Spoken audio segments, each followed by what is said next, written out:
El realismo europeo. El día de hoy aprenderemos de esta corriente literaria y cuáles son las principales características y representantes. Comenzamos con una frase, como siempre. Luego vamos a ver el contexto y las características de este movimiento, los principales representantes en Francia, España, Rusia, Estados Unidos, Inglaterra. Y nos vamos a centrar en la comedia humana y en Crimen y Castigo y Rojo y Negro, para finalizar con algunas preguntas.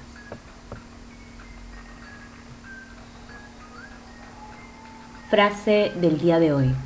El matrimonio debe combatir sin tregua un monstruo que todo lo devora, la costumbre. Frase de Honoré de Balzac.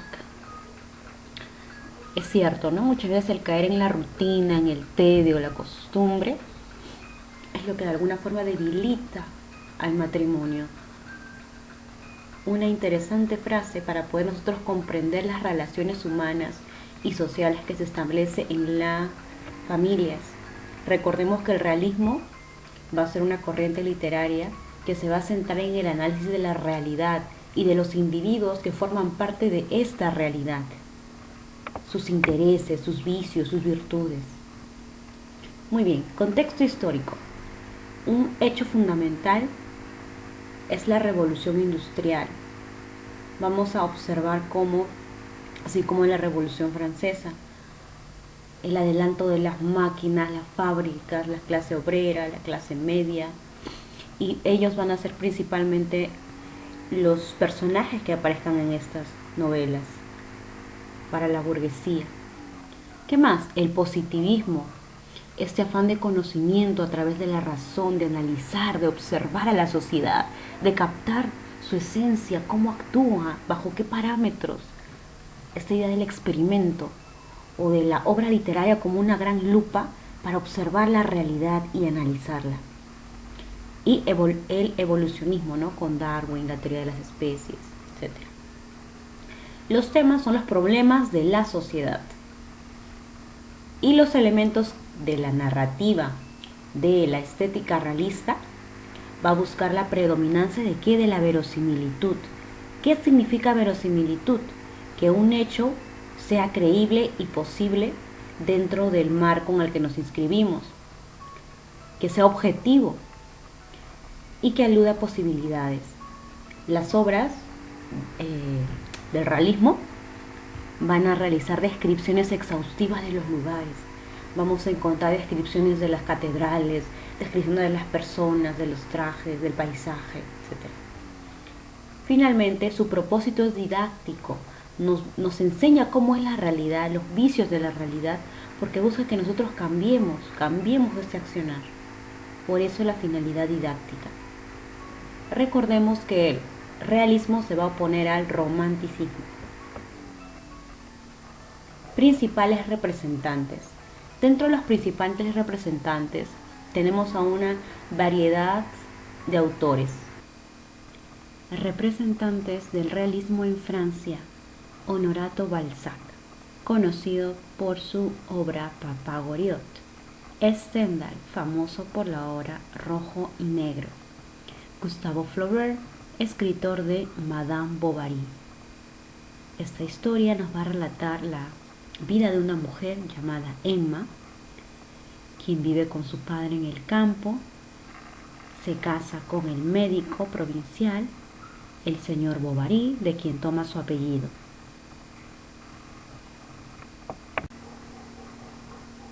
Rusia.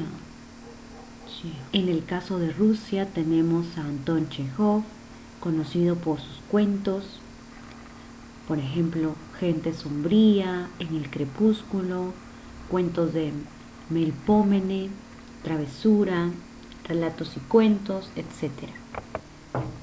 Fedor Dostoyevsky resalta por novelas como Crimen y Castigo, El jugador, Humillados y ofendidos, El idiota. León Tolstoy, por su obra famosísima novela, súper recomendada, Ana Karenina, La guerra y la paz, entre otras.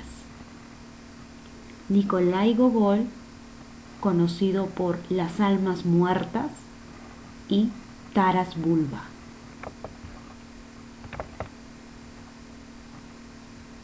Estados Unidos. Tenemos a Herman Melville, autor de Moby Dick, y a Mark Twain, autor de Las aventuras de Tom Sawyer, Un yanqui en la corte del rey Arturo, entre otros.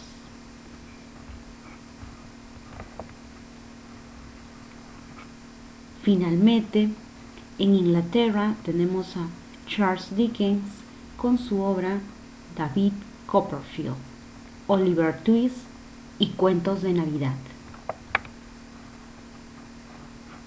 Centrémonos en la comedia humana. Así se llama el proyecto de Honorato Balzac.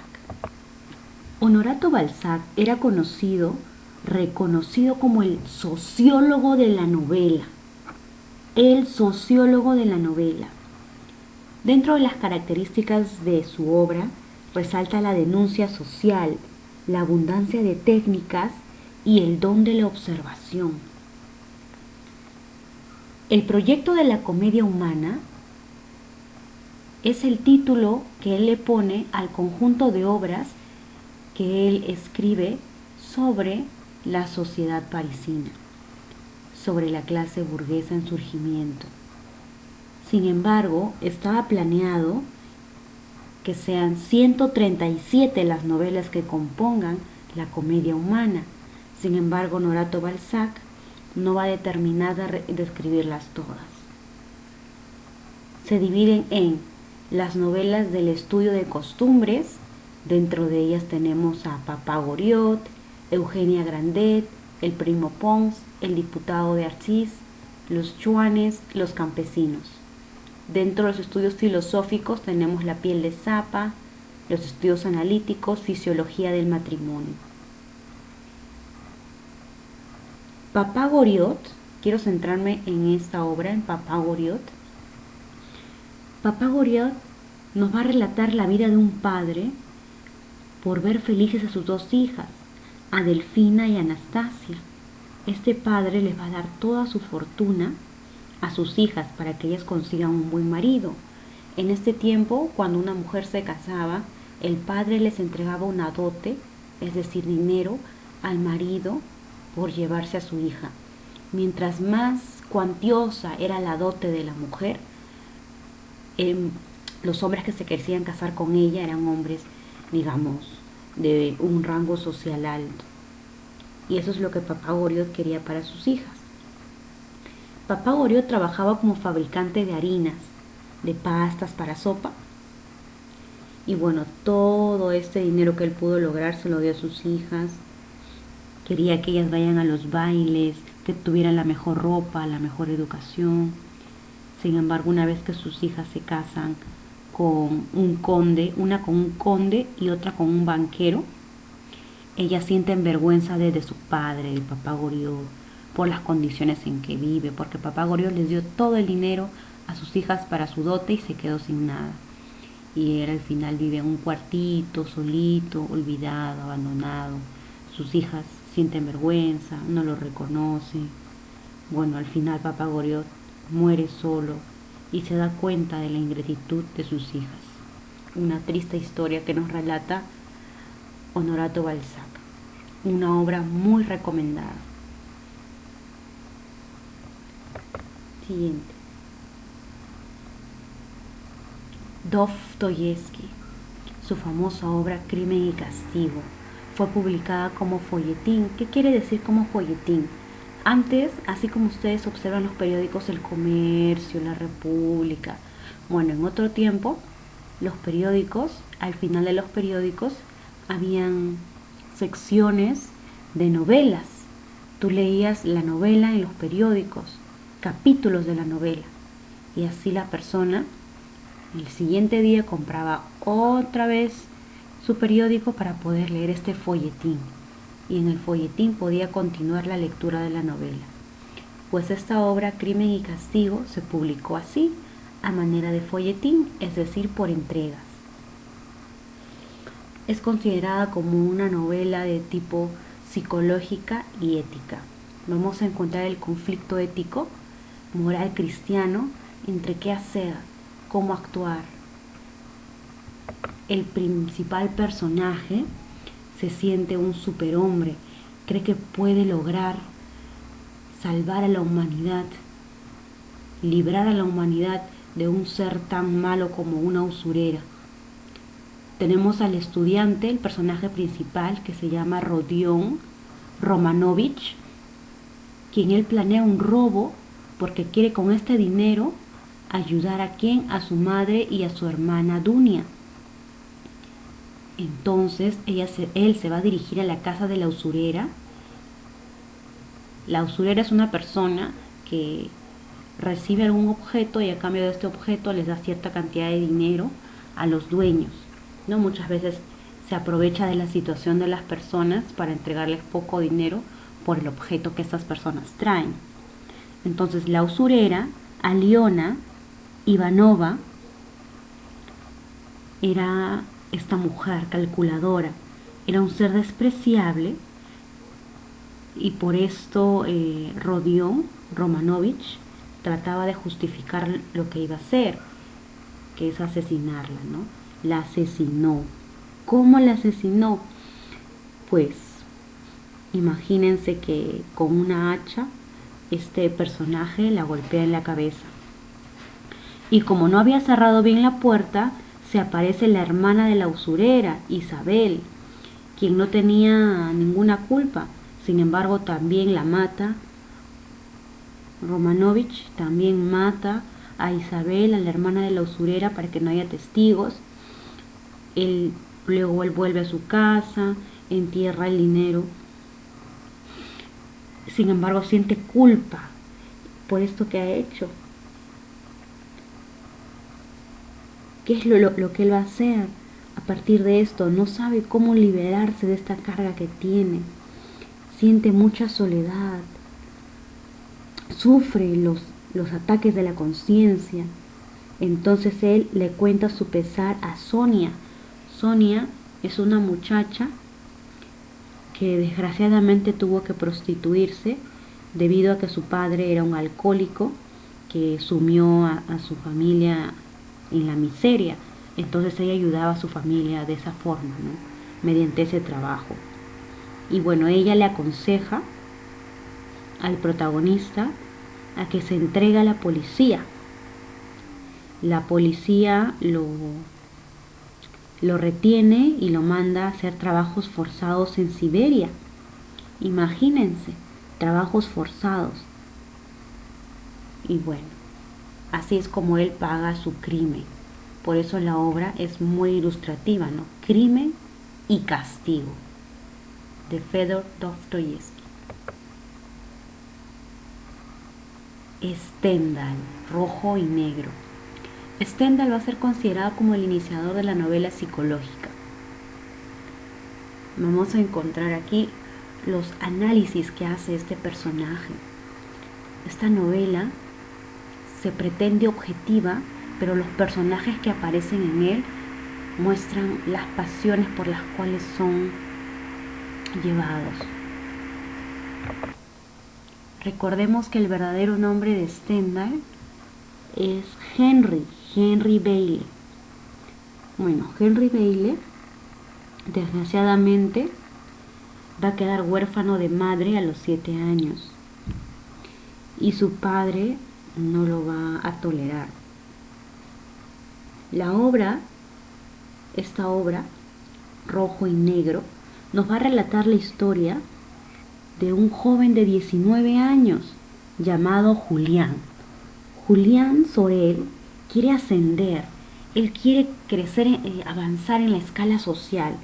Entonces, ¿qué hace? Ingresa a la casa del alcalde de Berrieres, como un preceptor de sus hijos. Preceptor quiere decir maestro, profesor, como el preceptor de sus hijos. Y de esta forma él va a enamorar a la esposa del alcalde. Imagínense, a la esposa del alcalde, una señora, una dama de 30 años, a la señora Renal. Entonces el esposo se va a dar cuenta después de 2 años y lo va a expulsar de su hogar. Él huye y va a llegar a la casa del marqués de Mole, quien va a simpatizar con él. Y él va a querer ahora seducir ¿a quién? A la hija del marqués, a Matilde. En un inicio Matilde es una joven muy bella, se muestra altanera, ¿no? Y humilla a Julián. Sin embargo, poco a poco va a ceder a sus encantos y se va a enamorar de él y va a quedar embarazada. Cuando el marqués está a punto de aceptar a Julián como su yerno, le va a llegar una carta de la señora Renal contándole todo lo que había hecho Julián en el pasado. Entonces Julián pierde los títulos que le iba a conceder al casarse con la hija del marqués, pierde el título que iba a adquirir y el grado militar que Matilde ya había solicitado para él.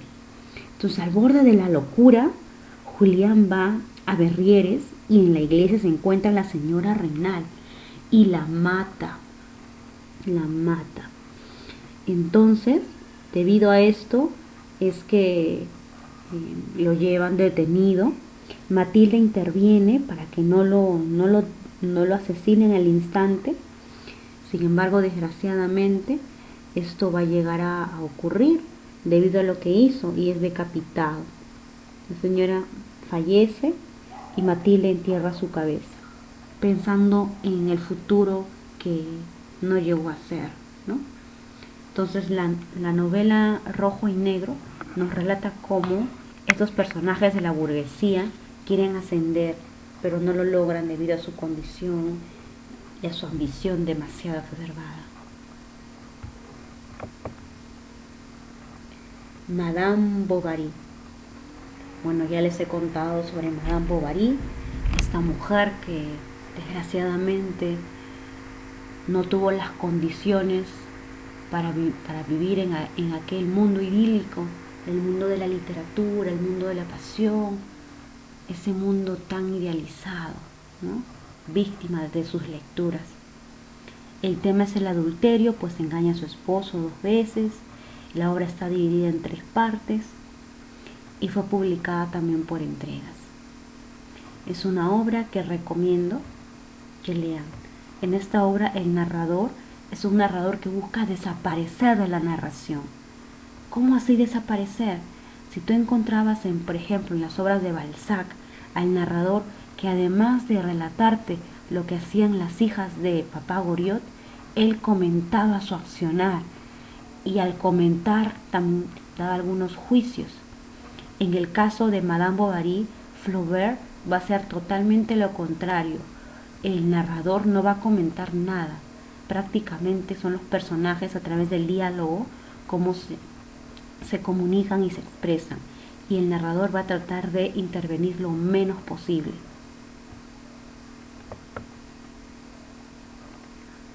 Preguntas. Creador de la novela psicológica en Francia es Stendhal.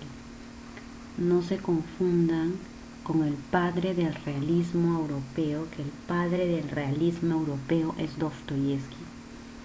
Pero el creador de la novela psicológica es Stendhal. En Francia, Stendhal. Pregunta 2. El joven arribista intenta escalar socialmente, pero no lo consigue por su condición de plebeyo. Lo anterior corresponde a Rojo y Negro de Stendhal. Vimos cómo no podía crecer en la escala social. Pregunta 3. ¿Verdadero nombre de Stendhal? Esta pregunta la dejo para ustedes, lo responden en los comentarios. ¿Cuál es el verdadero nombre de Stendhal? Honoré de Balzac, Emilio Zola, Henry Bailey, Ernest Hemingway, Gustavo Flaubert. Henry Heine. Ya, esas se las regalo. La 4 y la 5 las hacen ustedes. Ah, no, está bien. Lo hacemos estas dos. Les voy a dejar las 2 siguientes para ustedes. Obra en la que se narra el asesinato de una anciana, pues crimen y castigo, obviamente, ¿no? Por esta usurera. Narra la vida de un padre enfermo que hace lo imposible por sus hijas. ¿Cómo se llama? Papá Goriot, ¿no? Este hombre que da todo su dinero para la dote de sus hijas.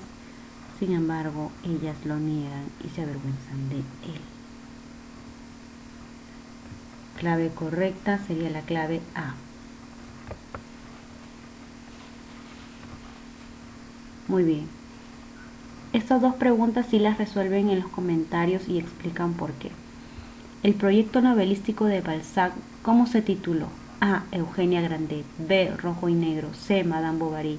D. Comedia Humana. E. Los Miserables. No guarda relación con el realismo. A. La revolución industrial. B. Los sismos de la vanguardia. C. El positivismo. D. El evolucionismo. E. El método de la observación. Marquen la clave correcta y díganme por qué. Bueno chicos, eso ha sido todo por hoy. Cuídense, estudien mucho, no se olviden hacer su tarea.